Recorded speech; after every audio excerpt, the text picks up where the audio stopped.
Hello बच्चों, this is ममता त्यागी और आप देख रहे हैं मैथ्स विद ममता। आज हम स्टार्ट करने जा रहे हैं आपका चैप्टर नंबर 11 अलजेब्रा। तो सबसे पहले ये समझिए कि अलजेब्रा होता क्या है। ठीक है, एक ट्री की तरह है, मैथ्स ट्री की तरह है जिसकी बहुत सारी ब्रांचेस होती हैं। ठीक है, और सब एक दूसरे में मिक्स होती हैं। ठीक है, जैसे ट्री की है ना ब्रांचेस, इसी तरह से मैथ्स की भी बहुत सारी ब्रांचेस होती हैं। ये मैथ्स है, इसकी बहुत सारी ब्रांचेस हैं, जैसे अर्थमेटिक,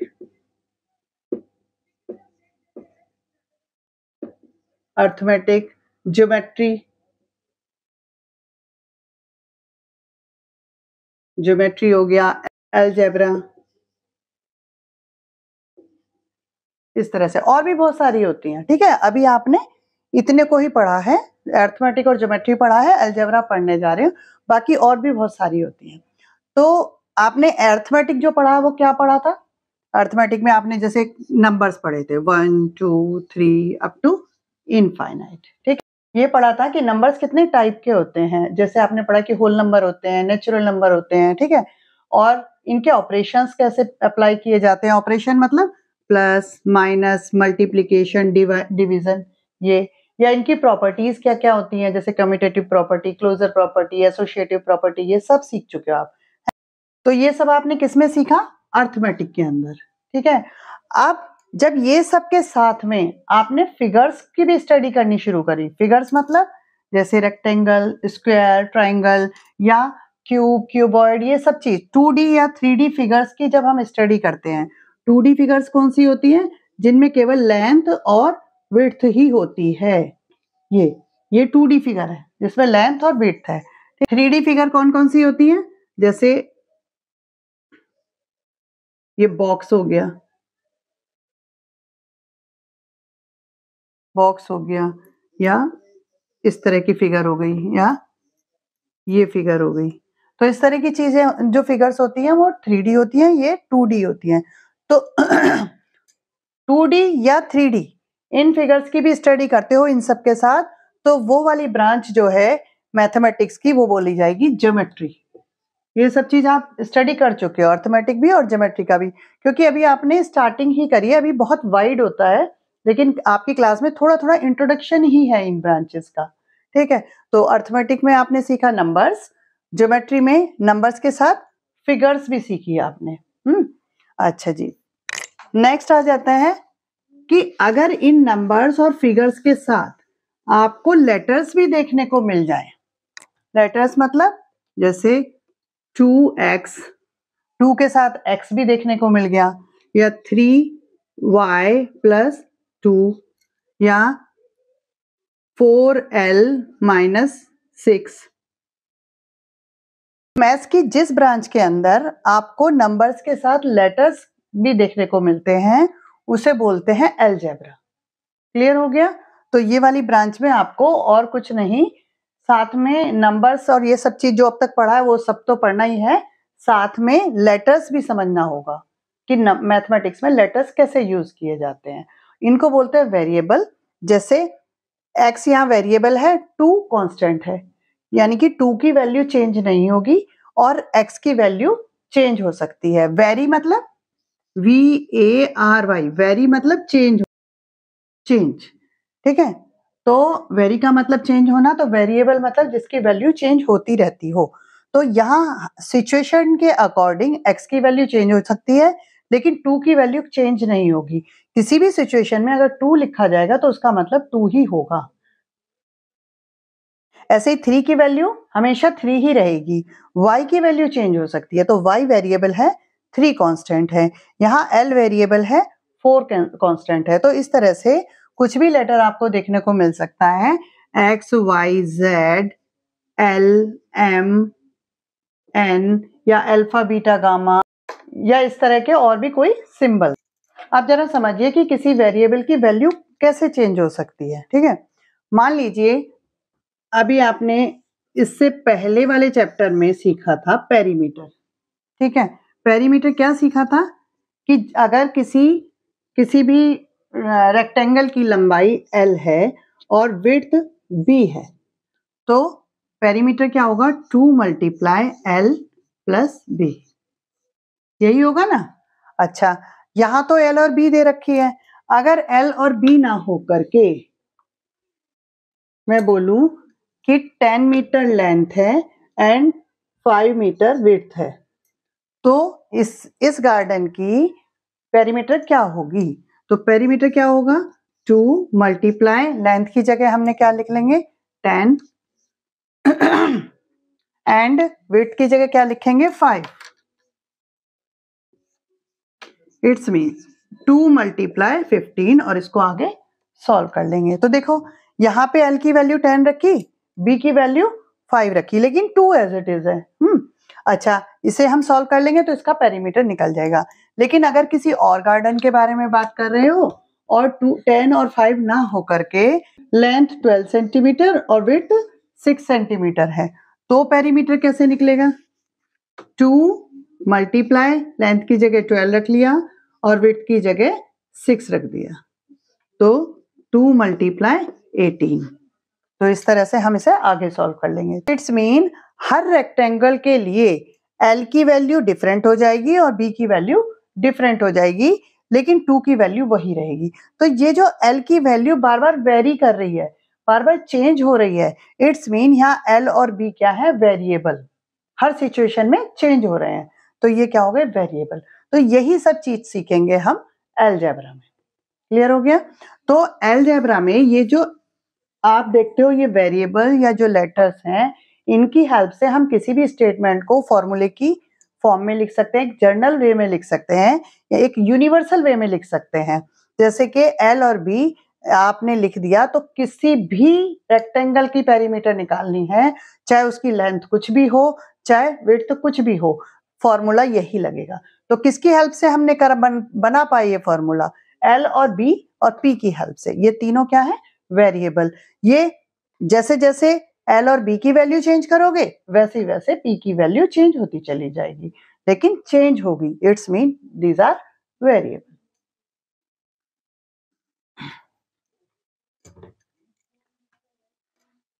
चलिए एक और छोटा सा एग्जाम्पल देख लीजिए। मान लीजिए कि एल बना रहे हो आप, मैच स्टिक से एल बना रहे हो, तो 1 एल बनाने के लिए आपको कितनी मैच स्टिक चाहिए? 1 एंड 2, 2 मैच स्टिक चाहिए। 2 एल बना रहे हो तो आपको 4 मैच स्टिक चाहिए। 3 एल बना रहे हो तो आपको 6 मैच स्टिक चाहिए।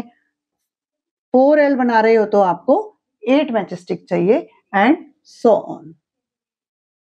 ठीक, तो एक आप टेबल देखिए, ये एक टेबल है number of L form and number of match stick required. अगर आप 1 एल बना रहे हो तो आपको मैच स्टिक कितनी चाहिए? 2। ये तो आपने यहाँ पे देख लिया, ऑब्जर्व बाय ऑब्जर्वेशन आप बता पा रहे हो। ठीक है, अगर 2 एल बना रहे हो तो आपको मैच स्टिक कितनी चाहिए? 4। ठीक, अगर आप 3 एल बना रहे हो तो आपको मैच स्टिक कितनी चाहिए? 6।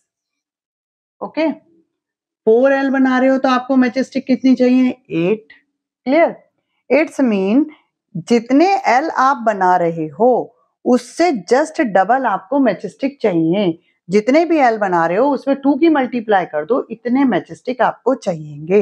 यानी कि ऐसे ही आप आगे इसे कंटिन्यू कर सकते हो।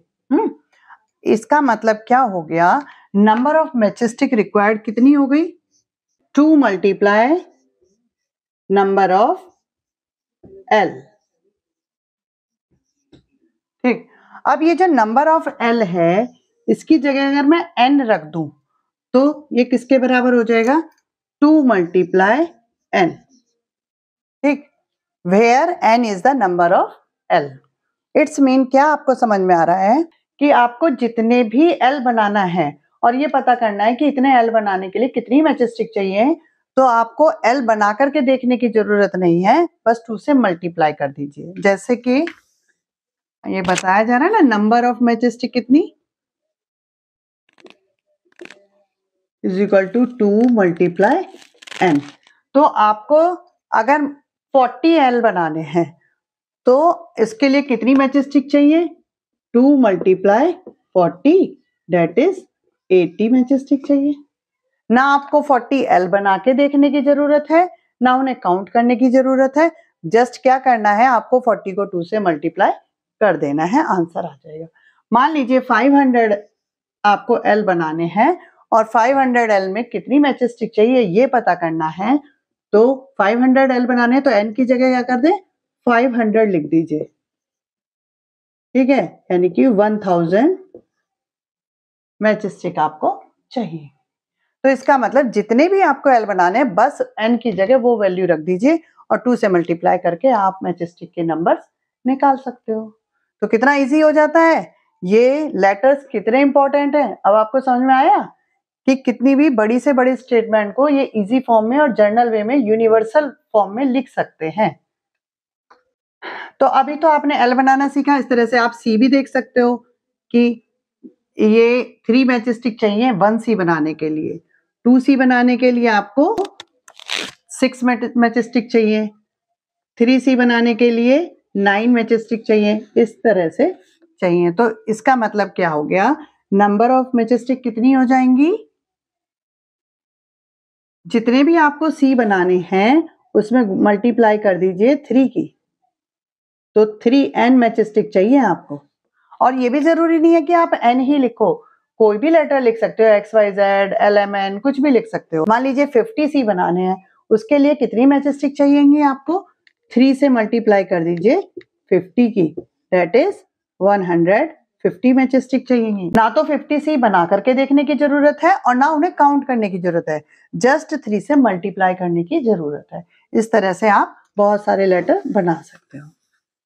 ये केवल लेटर बनाने के ही लिए यूज नहीं होते हैं वेरिएबल, बहुत जगह यूज होते हैं। जैसे अभी आपने देखा पेरीमीटर में यूज होते हैं, ऐसे ही ज्योमेट्री में जब आप एरिया निकालते हो, मान लीजिए ये कोई रेक्टेंगुलर, ये 5 सेंटीमीटर है और ये 2 सेंटीमीटर है, तो इसका एरिया कैसे निकलता है, L multiply B, that is यहाँ L क्या है 5 और B क्या है 2, दैट इज 10 स्क्वायर सेंटीमीटर आ जाएगा।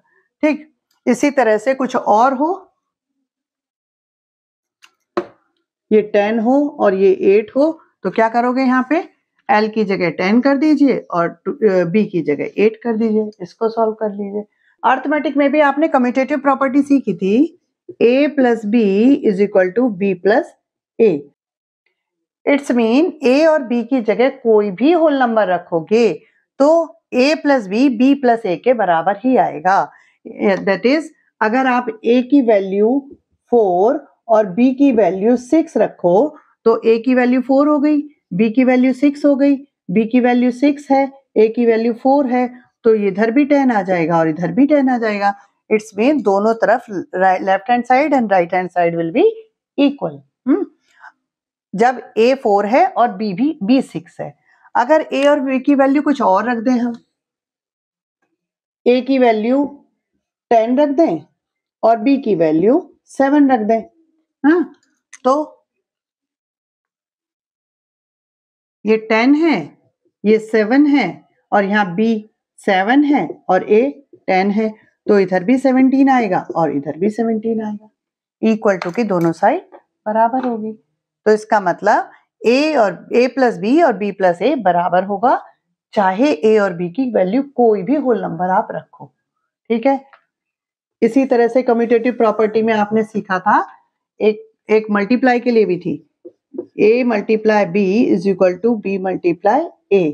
इसमें भी ऐसा ही है कि A की वैल्यू और B की वैल्यू कुछ भी होल नंबर रखो तो A multiply B B multiply A के बराबर होगा। तो देखा कि नंबर के अलावा भी मैथमेटिक्स में बहुत कुछ होता है। अब आपका नेक्स्ट टॉपिक आ जाता है कि एक्सप्रेशन विद वेरिएबल, वेरिएबल के साथ एक्सप्रेशन क्या होते हैं। देखिए इस तरह की चीजें अगर आपको दिखाई देंगी, जैसे x प्लस 5 है, t माइनस 7 है, 10y है, x अपॉन 4 है, इस तरह की चीजें, मतलब जिसमें वेरिएबल भी हो और कांस्टेंट भी हो और प्लस कोई भी ऑपरेशन हो, plus minus divide and multiply, ऐसा कोई भी बीच में हो और ये सब चीजें हो, तो ये हो गया एक्सप्रेशन। अगर इस एक्सप्रेशन के साथ इक्वल टू भी होता है तो वो इक्वेशन होती है, वो आगे हम सीखेंगे। अभी हम एक्सप्रेशन सीख लेते हैं। तो x प्लस 5 एक एल्जेब्रिक एक्सप्रेशन है और इसका मतलब क्या है कि x की जो भी वैल्यू है उसमें 5 को ऐड कर दीजिए, that is 5 is added to x। Okay, t minus 7, it's mean t की जो भी वैल्यू है उसमें से 7 को माइनस कर दीजिए, 7 is subtracted from t। 10y, अब देखो यहाँ ध्यान देने वाली बात है, जब भी कांस्टेंट और वेरिएबल के बीच में कोई भी साइन नहीं है, इट्स मीन यहाँ पे मल्टीप्लाई का साइन है, ठीक है, ये अंडरस्टूड है कि अगर कोई साइन नहीं है तो मल्टीप्लाई का साइन होगा। तो 10y का मतलब क्या हो गया कि y की जो भी वैल्यू है उसमें 10 की मल्टीप्लाई कर दीजिए और 10 is multiplied bye y। x upon 4, it's mean x की वैल्यू जो भी है उसे 4 से डिवाइड कर दीजिए, x is divided by 4। 7x plus 3, it's mean क्या है कि x की जो वैल्यू है उसमें 7 की मल्टीप्लाई करो, जो मल्टीप्लाई होकर के आ रहा है रिजल्ट उसमें 3 प्लस कर दीजिए, that is x is multiplied by 7 and then 3 is added to the product. Clear हो गया एक्सप्रेशन क्या होता है? इससे आगे का अभी नेक्स्ट वीडियो में करेंगे, इस वीडियो में इतना ही। Thank you.